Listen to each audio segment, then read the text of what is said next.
जय माता रानी। दोस्तों कैसे हो आप सब? आशा करती हूँ आप लोग ठीक होंगे। तो आज हम दोनों ननद भाभी आप सभी के लिए लेकर आई हैं देवी गीत। तो सुनिएगा और बताइएगा कैसा लगा। बहुत ही प्यारा देवी गीत है, आखिरी तक सुनना और आप सबको बहुत ही आनंद आएगा।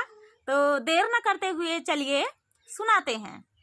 चला माई दरबार, चला माई दरबार, भीड़ जुटल बा भगतन का। चला माई दरबार, चला माई दरबार, भीड़ जुटल बा भगतन के। मैया दुआरे एक गंगा बहतू है, मैया दुआरे एक गंगा बहतू है। चला कराया स्नान, चला कराया स्नान, भीड़ जुटल बा भगतन के। चला कराया स्नान, चला कराया स्नान, भीड़ जुटल बा भगतन के। चला माई दरबार, चला माई दरबार, भीड़ जुटल बा भगतन के। चला माई दरबार, चला माई दरबार, भीड़ जुटल बा भगतन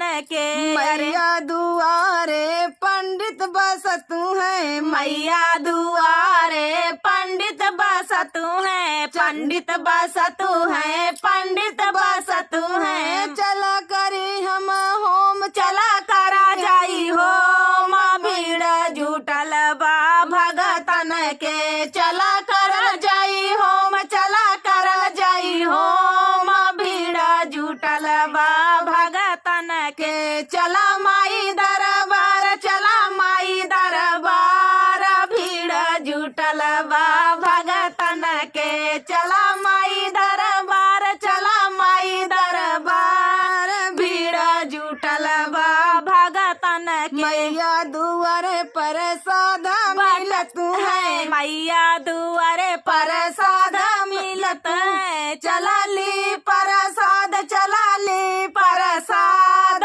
भीड़ जुटल बा भगतन के। चला लैली प्रसाद, चला लैली प्रसाद, भीड़ जुटल बा भगतन के। चला माई दरबार, चला माई दरबार, भीड़ जुटल बा भगतन के। चला माई दरबार, चला माई दरबार, भीड़ जुटल बा भगतन के।